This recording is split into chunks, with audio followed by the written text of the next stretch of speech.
You've directed so many incredible films, Halloween, The Fog, Christine, Escape from New York. John Carpenter is famous for creating some of the most terrifying films in cinema history. He gave audiences Michael Myers in Halloween, showed paranoia and fear in the thing set in Antarctica, and revealed hidden aliens living among humans in They Live.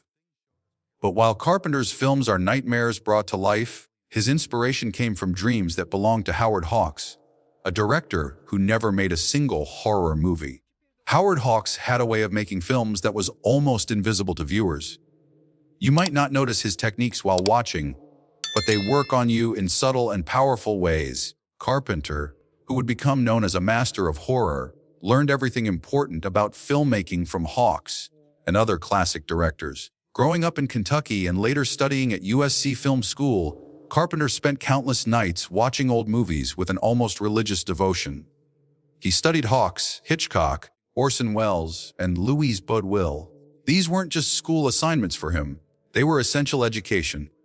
When Carpenter created his list of favorite films, 4 movies by Howard Hawks appeared on it, more than any other director. This tells us something crucial about where Carpenter's genius came from. Before he created his famous synthesizer music scores, before he directed Jamie Lee Curtis in that iconic closet scene, and before he created Snake Plissken as one of cinema's coolest anti-heroes, Carpenter sat in dark movie theaters studying the masters. Interestingly, his favorite films weren't horror movies at all. They were films about professional codes, about men doing dangerous work, about strong women who questioned masculine traditions, and about darkness that lurked everywhere. Carpenter took these lessons, combined them with slasher films and electronic music, and created his own unique cinematic language. But the foundation of everything he did belonged to Hawks and the other masters. Hawks made Scarface in 1932, a film that showed how violence is part of American business and how murder can be a way to climb the corporate ladder. The main character, Tony Camonte, wants to own the world and is willing to kill everyone to get it. Paul Mooney plays this character rising through Chicago's criminal underworld with machine guns, endless ambition, and a version of the American dream that's completely soaked in blood. This was the 4th Hawks film on Carpenter's list, showing how important the gangster side of Hawks was to him. While Hawks' Western Rio Bravo shows professionals working under pressure, Scarface shows professionals who are killers. Carpenter absorbed this lesson completely. His film Assault on Precinct 13 uses gang warfare, urban violence, and the feeling of being under siege. Hawks taught Carpenter that genre films are never just about their obvious subjects. A gangster film is also about capitalism. A Western is also about ideas of masculinity and what it means to be a man. Horror can be about anything if the filmmaker is smart enough to see the connections. Hawks directed with a style that didn't call attention to itself. His camera work was clean and efficient, focused purely on storytelling. Carpenter learned this approach and made films that move quickly without wasted moments. Scarface influenced every crime film that came after it, and Carpenter included it on his list because Hawks showed him something essential about how violence has rhythm, how brutality needs structure, and how America runs on both. Louis Buñuel made The Exterminating Angel in 1962, creating nightmares disguised as social commentary. The film is pure surrealist horror. Wealthy guests arrive at a dinner party, and then they discover they cannot leave. There are no walls holding them in, and no chains binding them. They simply cannot leave, and no explanation is ever given. Days pass and their sanity begins to crumble. Buddy Will never explains why this is happening, and that's exactly the point of the film. Carpenter put 2 by Will films on his list, and this was the first. It represents absurdist horror and unexplained dread, where people being trapped with themselves becomes the scariest thing imaginable. When you think about Carpenter's films, you can see this influence clearly. The Fog traps an entire town under a ghostly siege. The Thing isolates scientists in Antarctica with no escape. Prince of Darkness seals people inside a church. The themes of containment, claustrophobia, and having no way out are B. Wells' gift to Carpenter. The lesson is that you don't actually need a traditional monster. Just put people in a room and watch them destroy each other. The Exterminating Angel strips away all the pretense of wealthy, sophisticated people and shows them becoming like animals. Bud Will seems to laugh at their suffering. Carpenter learned that horror doesn't always require explanation. Sometimes the scariest answer is having no answer at all. Bud Wells' second film on Carpenter's list is The Discreet Charm of the Bourgeoisie from 1972. In this film, dinner is never served and appetite is never satisfied. Wealthy friends keep trying to eat dinner together, but they keep getting interrupted by soldiers, dreams, and revolution. The meal never happens. They walk down an endless road going nowhere forever. This is surrealism meeting dark comedy, showing how the powerful want something simple but cannot have it because reality refuses to cooperate. Carpenter made They Live decades later with the same basic idea but different execution. The wealthy control everything, but it's all performance and facade. When you put on special sunglasses, you can see the truth. Bud Will didn't need sunglasses in his film. He just showed you the truth directly. The Discreet Charm of the Bourgeoisie uses circular narrative and dreams within dreams until you cannot tell what's real. And that's exactly the point. Authority is just performance. Wealth is a delusion. Carpenter absorbed these ideas and applied them to genre filmmaking. His anti-heroes can see through the lies, like Nada in They Live and Snake Plissken in Escape from New York. They recognize that the powerful are actually ridiculous. They just happen to have better costumes. Buddy Will taught Carpenter that absurdity can reveal truth better than realism ever could. Orson Welles made Chimes at Midnight in 1965, turning himself into Shakespeare's great fool. The film is tragedy disguised as comedy. Prince Hal befriends Falstaff, uses him, becomes king, and then discards him completely. Betrayal becomes statecraft. Welles both directs and stars, and his Falstaff is magnificent, funny, pathetic, tragic, and doomed all at once. The battle sequence is chaos captured on film, showing mud-blood and confusion with no glory. Just men dying for kings who don't care about them. Carpenter included this film because Welles showed something essential about how power betrays friendship and how kings use jesters and then throw them away. When you think about Carpenter's anti-heroes like Snake Plissken, Nada, and Jack Burton, they're all descendants of Falstaff in a way. They're misfits who refuse the crown, cynics who see through royal propaganda. They won't kneel and won't serve. Welles filmed in shadows with low angles and faces disappearing into darkness. Carpenter learned this visual language. Welles also taught him about the outcast as hero. Falstaff is fat, drunk, and dishonest, but he's also more honest than any king. Carpenter's heroes are criminals, drifters, and working-class warriors. They're Falstaff with synthesizers. John Ford made The Searchers in 1956, turning the Western into psychological horror. The film shows how we can destroy ourselves. Ethan Edwards hunts for his kidnapped niece, and the journey destroys him. John Wayne plays Edwards with terrifying intensity, showing racism, violence, and single-minded determination. He becomes less human with each passing year and more monstrous. Ford shoots in Monument Valley with its iconic landscape that is both beautiful and hostile. Ethan crosses it like a ghost. Carpenter saw horror in this Western.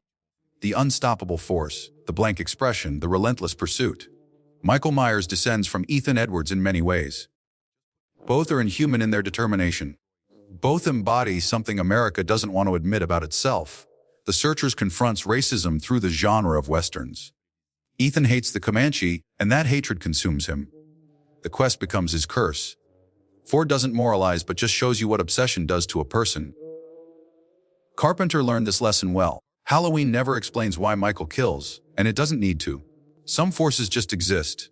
Some evil just is. The Searchers taught Carpenter that the hero can be the monster. That pursuit can become possession. And that whether it's 5 years or 15 years makes no difference. Some people never stop coming. Roman Polanski made Chinatown in 1974, creating neo-noir as high art.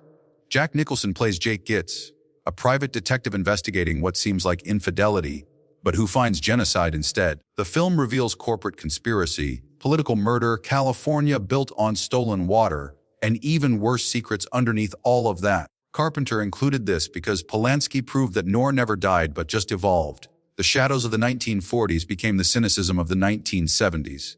The femme fatale became a victim. The hero became powerless. Faye Dunaway's character carries unimaginable trauma, and the system protects her abuser. Money wins. Evil wins. The famous line says it all, forget it, Jake, it's Chinatown. When you think about They Live, Carpenter's conspiracy masterpiece, it has the same basic structure. The hero discovers systemic rot, tries to fight back, and realizes the corruption goes too deep. Chinatown taught Carpenter that the rich own everything. They write the laws, buy the police, and control the narrative. You can't fight them. The best you can do is survive, and sometimes not even that. Polanski's ending is devastating, and Carpenter remembered it. His films rarely have happy endings. They have survival at best. Howard Hawks made Rio Bravo in 1959, creating the perfect siege film. Sheriff John Chance arrests a murderer, and the murderer's brother wants him back and brings an army to get him. Chance is only a drunk, a kid, and an old man to help him defend the jail. But they do it anyway. This became Carpenter's blueprint, and he admits it openly. Assault on Precinct 13 is essentially Rio Bravo with gang members attacking a police station while cops and criminals defend it together. It's the same structure applied to different genres. Hawks showed professionals working under pressure. They don't panic or grandstand. They just do the work. Competent men facing impossible odds. That's pure Hawks, and it's pure Carpenter too. Rio Bravo contains everything Carpenter loves: male camaraderie, women who challenge masculine codes, and danger that becomes normalized. Dean Martin plays the drunk who, sober or not, remains useful. Everyone contributes. Hawks believed in the group over the individual, and so does Carpenter. The Thing, The Fog, and Prince of Darkness are all siege films about communities facing external threats. All of them descend from Rio Bravo. Hawks made this film in 1959, and Carpenter has been creating variations on this perfect theme ever since. Hawks made Bringing Up Baby in 1938, turning screwball comedy into art. Cary Grant plays an uptight, organized paleontologist whose life gets destroyed by Katharine Hepburn's character, who represents pure chaos. He ends up wearing women's clothing and screaming about leopards. It's glorious filmmaking. This shows Hawks directing Grant's goofy side, a comedic flip from his other film Only Angels Have Wings. The same director and same star create completely different tones. Carpenter loves this approach. Big Trouble in Little China uses the same structure, with Kurt Russell thinking he's the hero when he's actually the sidekick and comic relief. His swagger becomes buffoonery. That's the influence of Bringing Up Baby. Hawks directed with rapid-fire dialogue, no pauses, no breathing room, just verbal chaos. Hawks and women dismantle male pretense. They're smarter, faster, and more alive. The men can't keep up. Carpenter learned about humor from Hawks, understanding the rhythm, the speed, and how to make absurdity feel natural. Kurt Russell's befuddled heroes descend from Grant's paleontologist. Both are competent men made incompetent by circumstances, and both are funnier because of it. Alfred Hitchcock made Vertigo in 1958, his masterpiece about male obsession destroying women. James Stewart plays Scotty, hired to follow a woman who he falls for. She dies, and then he finds someone who looks like her and remakes her into the dead woman. It's psychological horror disguised as romance. Hitchcock was Carpenter's other god besides Hawks.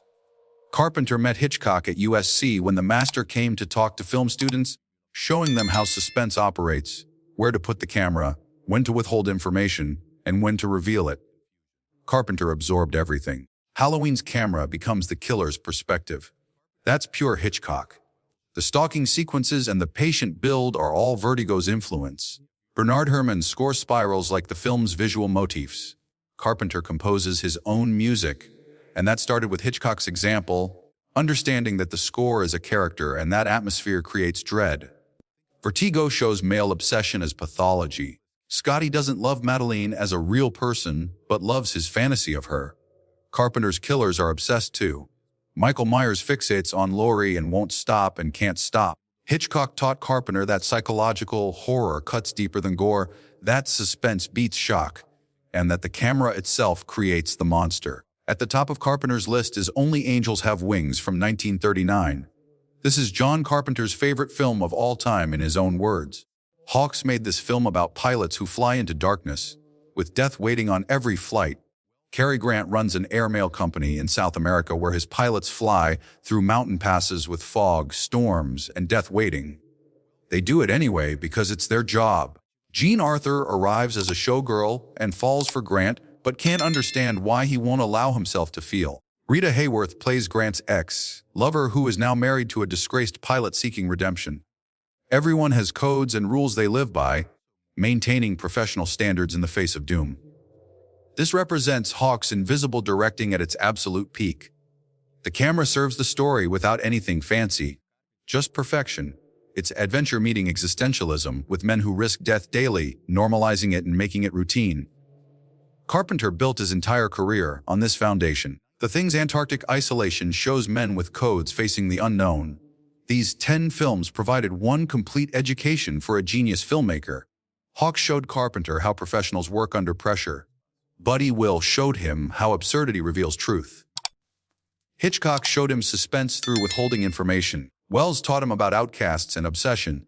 Ford showed him the Western as horror. Polanski proved that noir never dies. These masters shaped the master of horror, and their influence can be seen in every frame of Carpenter's work. The education continues for anyone willing to watch and learn.